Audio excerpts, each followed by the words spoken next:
Hello students, welcome back. Today we shall study about the statistics. In this statistics, we shall study about the measure of central tendency. Measure of central tendency में हमारे पास तीन है, आपके पास three measures है. वो कौन कौन से? Mean, median and mode. इस स्टैटिस्टिक्स में हम लोग मीन, मीडियन और मोड के बारे में पढ़ेंगे. ठीक है. मीन को कैसे फाइंड आउट करते हैं? किसी ग्रुप डाटा का मीन निकालने के हमारे पास तीन वेज है, तीन मेथड है. मीन को आप नंबर वन डायरेक्ट मेथड से भी निकाल सकते हो, एज्यूम्ड मीन, या इसको डेविएशन मेथड भी बोलते हैं, इसको शॉर्टकट मेथड भी बोलते हैं. एज्यूम्ड मीन मेथड से भी निकाल सकते हैं और स्टेप डेविएशन मेथड से भी. फिर दूसरा कौन सा? मोड. और थर्ड है मीडियन. सेंट्रल टेंडेंसी को तीन कौन कौन से आपके मेजर है? एक मीन है, एक मोड है, दूसरा मीडियन, तीसरा मीडियन है. तो मीन को निकालने के तीन मेथड्स आपको बताए, तो आपको ये तीनों मेथड्स आने चाहिए. एग्जामिनेशन में कई बार बोलता है appropriate method, find the mean by appropriate method, then you can use any of these three method. तब आप किसी को भी यूज कर सकते हैं. अगर ये कहा कि पर्टिकुलर मेथड से, अगर आपको बोला कि स्टेप डिविजन मेथड से ही आपने मीन निकालना है, तो आप इसी से ही निकालेंगे. इन दोनों मेथड को फिर आप यूज नहीं करेंगे. अगर आपने इसको यूज किया तो you want get the mark. आपको तीनों मेथड आने चाहिए. एप्रोप्रिएट अगर लिखा तो आप तीनों में से कोई भी यूज कर सकते हैं मीन निकालने के लिए. अगर पर्टिकुलर मेथड बोला, अगर आपको बोला कि एज्यूम्ड मीन से निकालना, तो आपको एज्यूम्ड मीन से ही निकालना पड़ेगा. आप इन दोनों को नहीं यूज करेंगे फिर. सो your as is a question now. 14.1 exercise. There are 1, 2, 3 total questions are 9 questions है. तो मैं यहाँ पे first and second this was similar, ये सिमिलर है. तो मैं क्वेश्चन नंबर 2 देख रहा हूँ यहाँ पे. Consider the following distribution of daily wages of 50 workers of A factory. 50 workers है, आपको दिए डेली वेजेस दिए इन रुपीज में है. Daily wages 100 to 120, 120 to 140, 40 to 60, 160, 80, 80 to 200 है ना. Number of workers 12, 14, 8, 6, 10. Find the mean daily wages of the worker of the factory by using N appropriate method. यहाँ appropriate method लिखा, तो आप कोई भी यूज कर सकते हैं. तीनों मेथड में से कोई भी यूज करेंगे. ठीक है. तो मैं इस क्वेश्चन को आपको तीनों मेथड से करके दे रहा हूं. तीनों मेथड करूंगा ताकि आपको एक ही क्वेश्चन में तीनों मेथड समझ आ जाए. सो ये दो कॉलम तो एज इट इज, इसको वैसे लिखेंगे हम लोग. ये हमने यहां लिखा मैंने. मैं इसको, इसी क्वेश्चन को मैं डायरेक्ट मेथड से कर रहा हूं. फिर इसी क्वेश्चन को मैंने एज्यूम्ड मेथड से करना है, और इसी क्वेश्चन को मैंने स्टेप डिविजन मेथड से करना है. तो ये आपको दिया गया है, it is in the question. ये गिवन है डेली वेजेस इन रुपीज, ये आपका रुपीज में दिया है, और साथ में नंबर ऑफ वर्कर्स दिए. तो डायरेक्ट मेथड में क्या होता है, ये जो नंबर ऑफ वर्कर्स है बेटा, ये F5 का कॉलम है. ये F5, इसको हम लोग F5 बोलते हैं. तो आप इसका मिड पॉइंट निकालेंगे. मिड पॉइंट बोलो, चाहे आप क्लास, यहाँ आप क्लास मार्क भी लिख सकते हैं, या मिड वैल्यू भी लिख सकते हैं. मिड वैल्यू लिखो आप, चाहे क्लास मार्क लिखो, चाहे मिड पॉइंट लिखो. इस कॉलम को हम लोग XI का नाम देते हैं, XI. मिड पॉइंट निकालने का तरीका क्या आता है? इन दोनों को ऐड करो, 2 से डिवाइड करो. इन दोनों को अगर आप ऐड करेंगे तो 100 प्लस 120, 220 हो गया. 220 अपॉन 2, 220 का हाफ हो गया 110. इन दोनों को ऐड करो, 260. ऐड करके 260 आया. 260 को डिवाइड करो 2 से, हाफ 130. इसी तरह इसको भी करो वैसे सेम. यहाँ कितने कितने का डिफरेंस नजर आ रहा है आपको?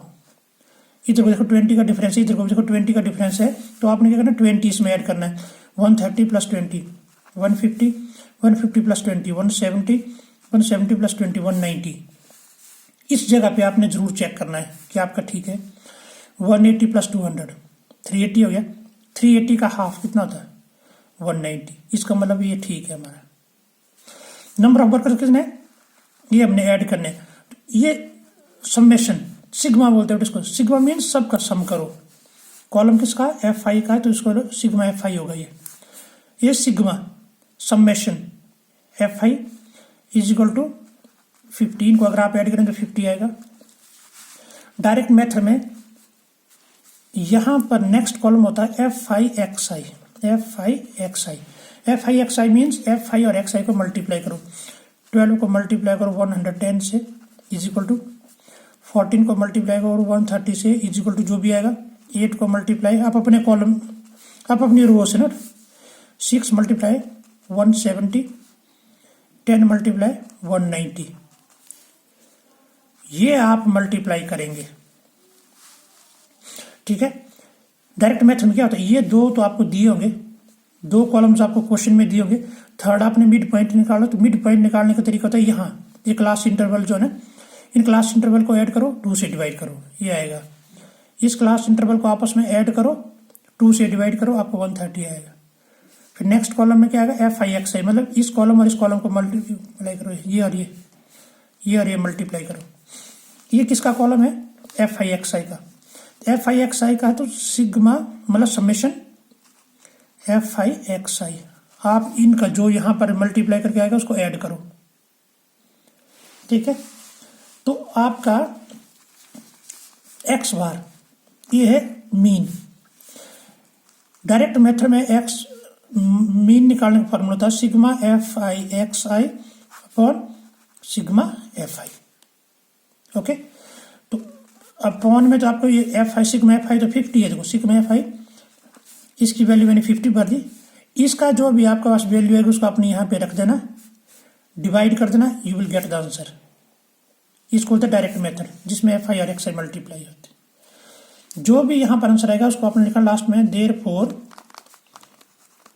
मीन, ये आपके क्वेश्चन की लास्ट लाइन है, daily wages of the workers is equal to, जो भी आंसर आएगा उसको अपने रुपीज यहां पे लिख देना। यह आपका direct method, simple.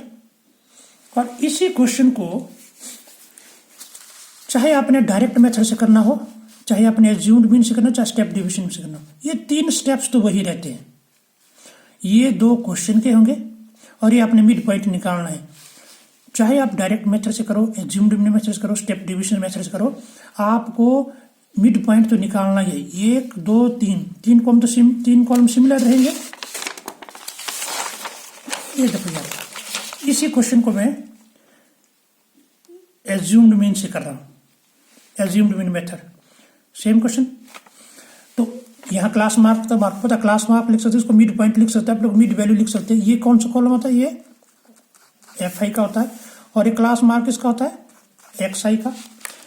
Assumed mean method में ये कितना होगा, sigma F I is equal to 50, ये हमको मालूम है। ओके, एज्यूम्ड मीन या डिवीजन मेथड या शॉर्टकट मेथड इसका नाम है। इसमें आप क्या करते हैं, यहां देखिए बेटे हमारे पास कितनी रोज आ रही है, 1 2 3 4 5 आ रहे हैं, 1 2 3 4। इसमें मिड में कौन सी होगी, मिड में होगी ये वाली।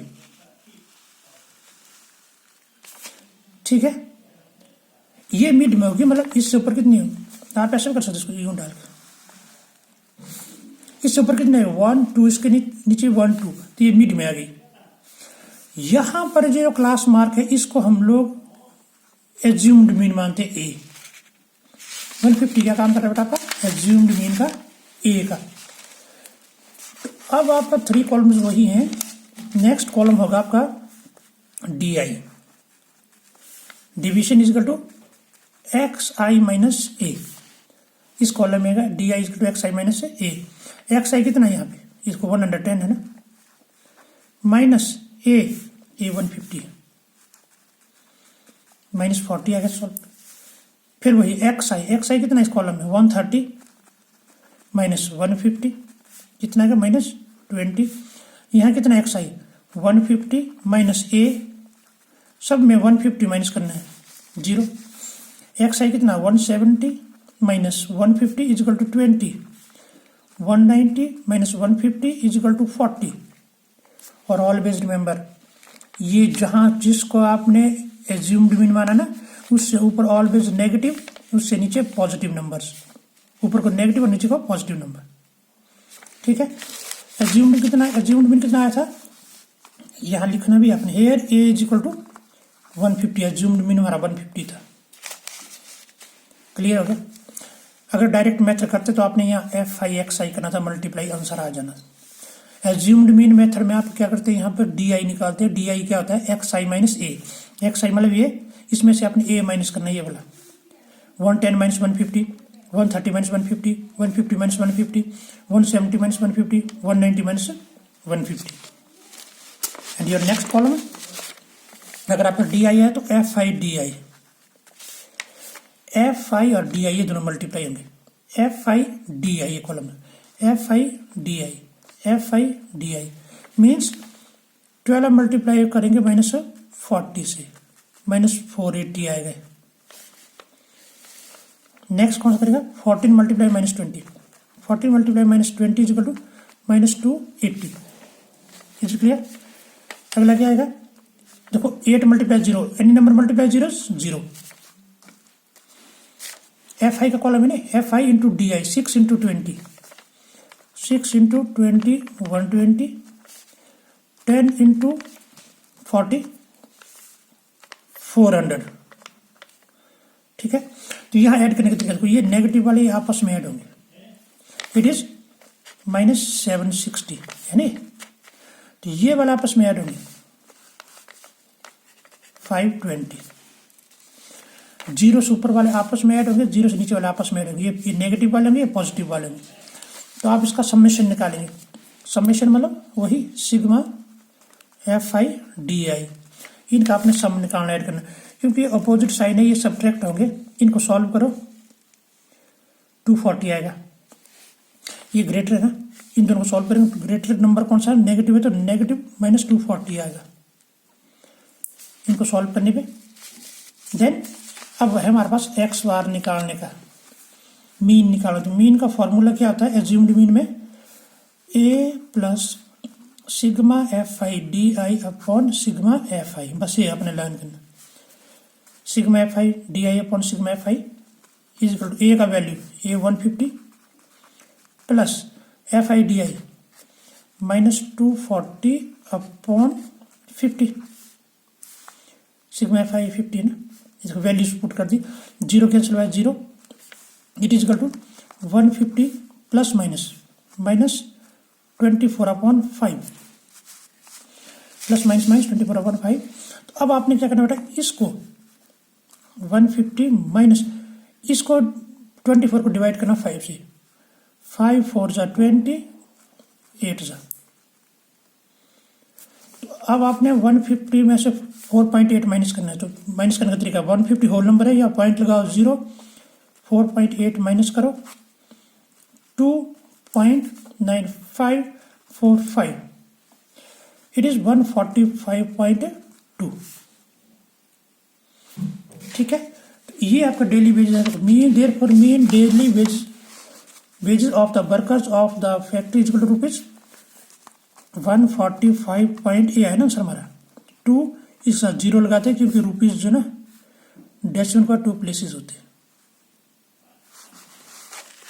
ये समझ आया बेटा। इस वीडियो को फिर से रिवाइंड करके देखना, अगर ये चीज समझ नहीं तो आपको क्लियर हो जाएगा कंसेप्ट। इस क्वेश्चन को किससे किया था हमने, पहले हमने इस क्वेश्चन को डायरेक्ट मेथड से किया था, फिर हमने इस क्वेश्चन को एज्यूम्ड मीन से किया। अब सेम क्वेश्चन को मैं किससे करूंगा, स्टेप डिविजन मेथड से। थर्ड जो हमारा स्टेप डिविजन है, ठीक है। तो फर्स्ट 3 कॉलम्स तो वही रहेंगे, ये 3 कॉलम्स तो वही रहेंगे। क्या रहेगा फर्स्ट 3 कॉलम्स में, जैसे ये नंबर ऑफ वर्कर्स में क्या था, एफ आई था। F I equal to it was 12 14 8 6 10। X I में होगा आपका 110 130 150 170 190। इसको क्या बोलते थे हम लोग, एक्स आई। हाँ, ये क्वेश्चन आप और पूछ सकते हैं। सपोज आप बोल रहे कि नहीं जी सर, अगर ऐसा नहीं है, अभी तो इवन नंबर है ना, इसमें फिर वही एज्यूम्ड मीन लेना आपने, इसमें भी आपने एज्यूम्ड मीन लेना है। तो तो आप बोले यहाँ पे अभी जैसे ये मिडल में है, ये वाली मिडल में है नहीं वाली मिडल, यहाँ से 1 2 ऊपर और 1 2 नीचे। सपोज अगर यहाँ पर ऐसा होता है 200 to 220, सपोज यहाँ पे 13 है तो ये होना था 210। फिर तो आप कहेंगे जी ऊपर को तो 1 2 रह गया, नीचे को 1 2 3 रोज आ गई अगर आपने इसको मिडल लिया। तो अगर आप इसको मिडल लेते तो अगर आप इसको मिडल लेंगे तो ऊपर को 1 2 3 और नीचे को 1 2 रहेंगे। इस केस में क्या करना बेटा, ये इवन नंबर 1 2 3 4 5 6 है ना यहाँ पे रोज। तो जब इस तरह का होता है आपके पास इवन नंबर है तो आप इसको अगर पिक करते हैं एज एज्यूम्ड मीन तो भी ठीक है, अगर आप इसको एज्यूम्ड मीन पिक करेंगे तो भी ठीक है। अगर आपके पास इवन नंबर में है रोज तो आप क्या कर सकते हैं, इन दोनों में से किसी को भी, इसको भी एज्यूम्ड मीन ले सकते हैं और इसको भी एज्यूम्ड मीन ले सकते हैं, दोनों ठीक है।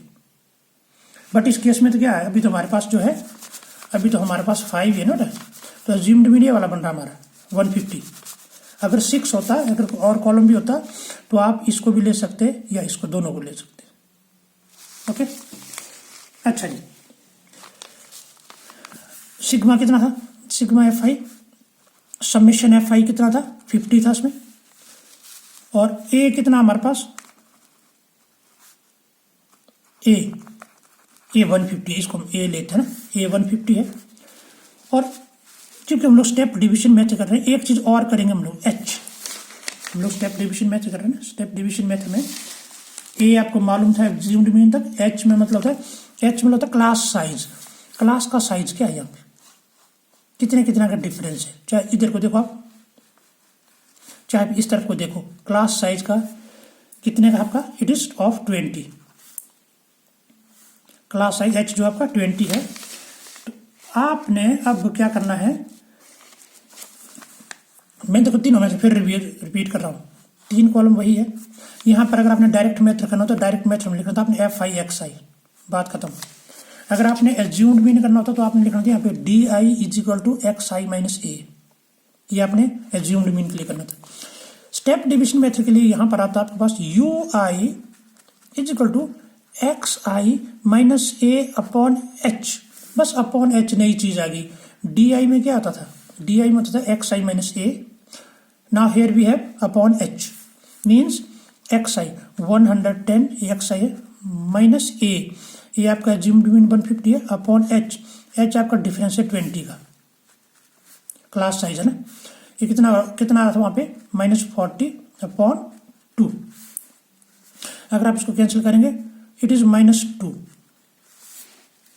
ओके -2 आ गया। बस एक बार आपने सॉल्व करना, उसके बाद आप कुछ नहीं करेंगे, उसके बाद आप इस वाली रो में जाएंगे, जहां पर आपने एज्यूम्ड मीन लिखा है वहां पर आपने 0 लिखना है और इसके ऊपर आपने काउंटिंग लिखनी है, इसके सामने -1, इसको अपने आप -2 आ गया, इसके सामने आप ऊपर को -1 -2 -3, अगर ऊपर को है कोई और रो भी तो आप -1 -2 -3 लिखेंगे।